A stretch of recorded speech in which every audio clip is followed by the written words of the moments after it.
Hello, BookTube, and welcome to my science fiction video series. It's another Tuesday, and it's been for several weeks cloudy and overcast days for the most part here in the UK, with some rain this afternoon. It's getting cooler, so I think autumn is here. This week, for science fiction, I'm going to look, and I guess I'll put slash fantasy here for on this occasion. I'm going to look at two reference books. One you've already seen if you've watched this series, and I've talked about it, I think, on numerous occasions. But we'll look a little more into it, and then a companion volume to it. That book I'm referring to is this massive encyclopedia of. Let's try to get the least glare. I guess that's probably it. The Encyclopedia of Science Fiction. This is the second edition by John Clute and Peter Nichols, published by Orbit Books in 1993. Yes, 1993. So some will say, "Oh, well, it's horribly out of date." Yes and no.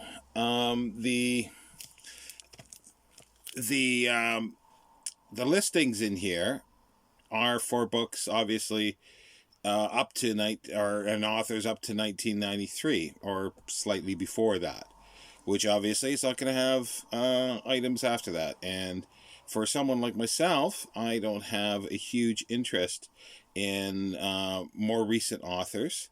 There's an interest for science fiction, but the interest is less. And we'll get to how I fill that in myself if I do want to look at that. We'll look at the history of this book first of all. Peter Nichols, an Australian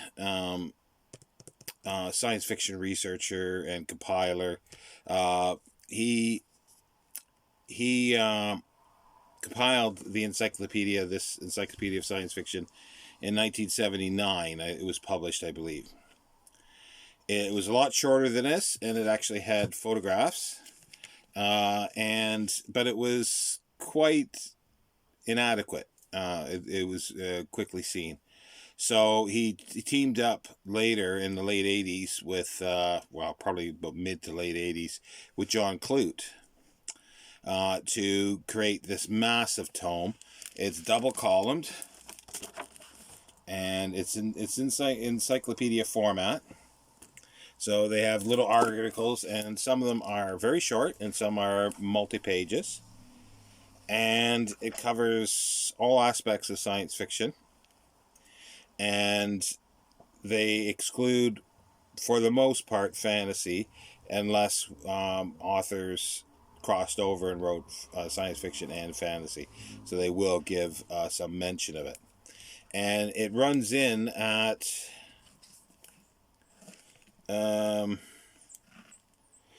almost 1,400 pages. That's a very heavy book.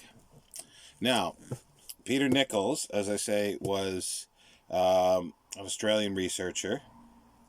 He also was editor for a while near the beginning of Foundation, the International Review of Science Fiction, for the Science Fiction Foundation that was based here in the UK in the early years. Sort of, not the beginning. It began in 72, I believe. So it was around 73, 74 he started, probably till the late 70s. And then he was compiling the first edition of this.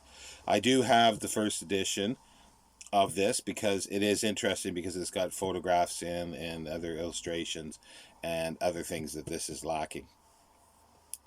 And he's written quite a bit of stuff. He's written a great book called Science Fiction at Large, which eventually I'll be showing that.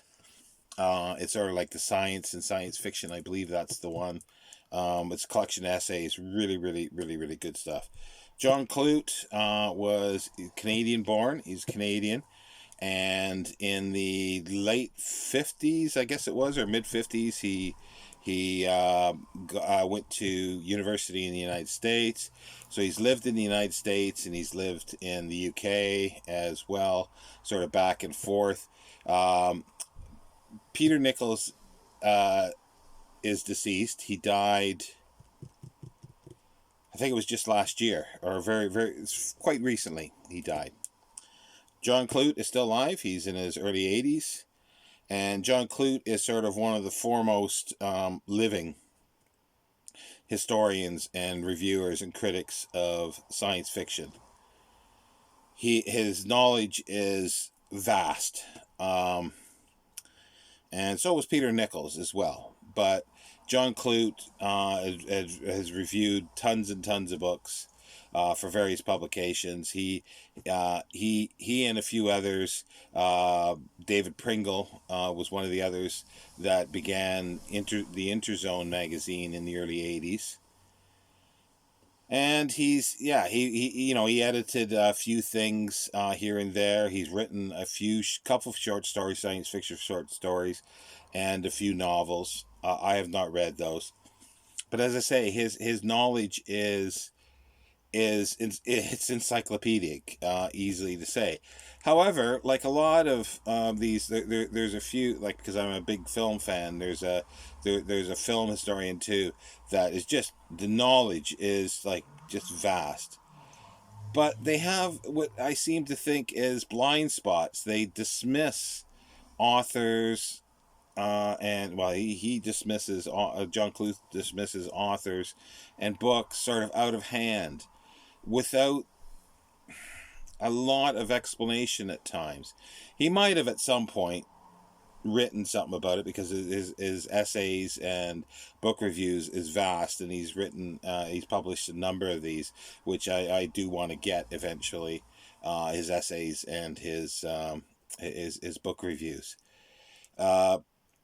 But he seems to dismiss people out of hand, which is a bit weird. Even though I respect his opinion and a lot of stuff, but I'm going, oh, why is that? And then he exalts some authors that I'm going, really good, but maybe not, godlike. Um, so I find that a little difficult. The other one I'll just mention too is a British one, is Mike Ashley. He's also in his late 70s, or tipping over to early 80s. Also a vast knowledge of science fiction, especially science fiction magazines and the history of.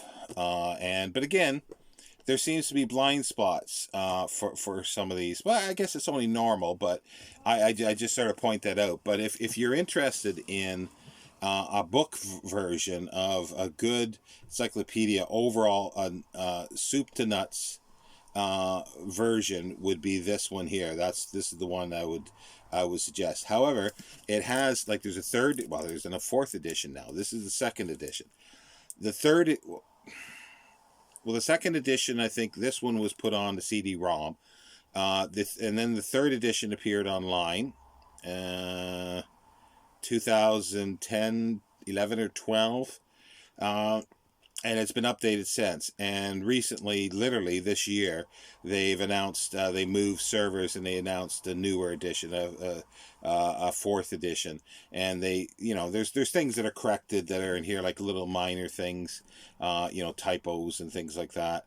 And it's continually updating, so it's a vast resource.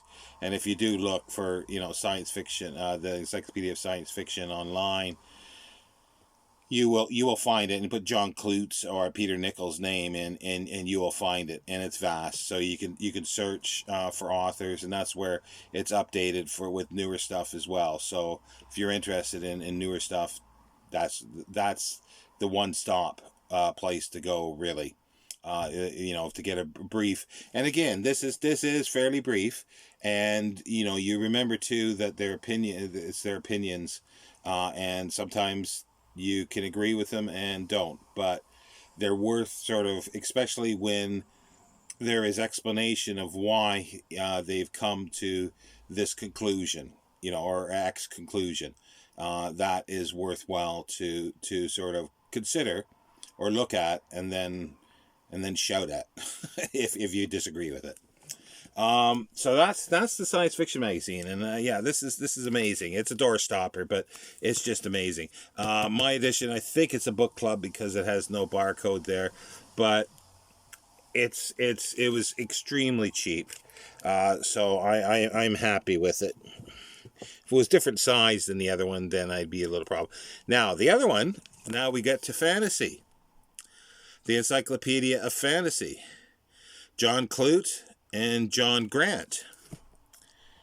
John Grant's real name is Paul Lepage Bennett. Paul Bennett.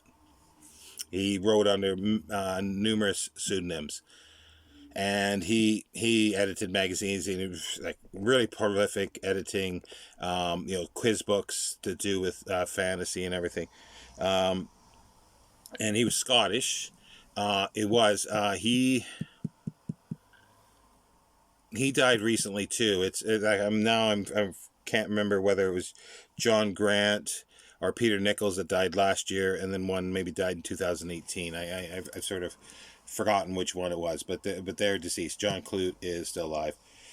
John Grant wrote all the fantasy film articles in here, and again, it's the same. It's the same deal as the other one. It's double columned. It's a heavy book, and it's almost 1,400 pages. This is the first edition of it, 1997. So this was then put up online as well around the same time. And if you do a search for this, you'll find it as well on the same servers and same sort of site as the science fiction the Encyclopedia of Science Fiction. John Clute still adds items to it as well, and many others. They've got other editors that work on this. It's not a Wikipedia type thing. It's much better. The accuracy is light years better. People who write Wikipedia articles use these encyclopedias. John Clute has also, with Peter Nichols, has done a DK, Dorling Kinserly. That's correct, I think, or something like that.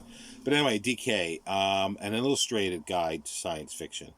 I also have that, but it's on its way. It is quite nice. It goes through. I think it's chronological, and it's illustrated. So it's kind of nice. So it bridges the first edition of the science fiction one. I should have mentioned that with science fiction. But I'm backing up there now. So yeah, it sort of bridges from the first edition to this one but it's got color photos in as well, and it shows magazine covers, original dust jackets for first editions. It's brief. It's very brief because it's an oversized. It's almost like coffee table sized book, but it's not that thick. It might be 300 pages at best, maybe 400, but not much bigger than that if it's even bigger. But it's again something worth getting because it's fun to peruse, and that's why I like these too. Is rather than the online ones, because when I had space, I could set it out on a table and leaf through it, and then stop and read a little bit. And you can't do that as easily or as fun with online encyclopedias. You more or less have to. You can browse, but you're browsing sort of, I think, letter A or letter B, or part of letter A, and you sort of have to scroll and scroll and scroll. It doesn't work that well for me, but if I'm specifically looking for something, and if I look it up in here, and then I might see, well, is there anything changed in the new one? And then I will look online, just have a brief look to see if anything's changed. Sometimes the secondary bibliography is a bit better than obviously on here, because you've got almost 30 years, coming up to 30 years, especially for the science fiction one, of new material to have come about. So these are just fabulous reference books, and I would recommend them. They are available in paperback as well. They are out of print. They are out of print. not even for the most part, they are out of print. But you can find used copies because these things sold tons and tons of copies. So there are a lot out there, and paperback as well. Anywhere from cheap prices all the way up to, extortionate prices for so-called still new copies. But anyway, that is this week's two reference books. And yes, some will be wondering why I have a fantasy encyclopedia when I'm not a huge fantasy aficionado. Look at this. It's a reference that you can't because there is crossover regardless of how much one can say I only like science fiction, I don't like fantasy, or I only like fantasy and I don't like science fiction. There is crossover. You can't get away from it. There's crossover. There's authors that write both, and there's authors that combine both. So like, to me, it's a reference that I can't pass up. No, I probably won't have a huge library of fantasy secondary literature where I will with science fiction, but I do want some good key references, and this is a key reference, and so is this a key reference for science fiction. So let's see if I can hold these up. There you go. And it's hard. These things are bloody heavy. So there you go. There is the Encyclopedia of Science Fiction and the Encyclopedia of Fantasy. Now, I will be back next week. Hopefully, as far as I know, my books that are on their way and will be here by the end of the week. So I will start showing some on upcoming videos. I'll probably start with the Asimov sort of collection that I have of reference material for Asimov, and I'll probably split up the reference material to the fiction that I have that's coming. Anyway, I hope everybody's doing well, and I will see you next time, BookTube. Take care.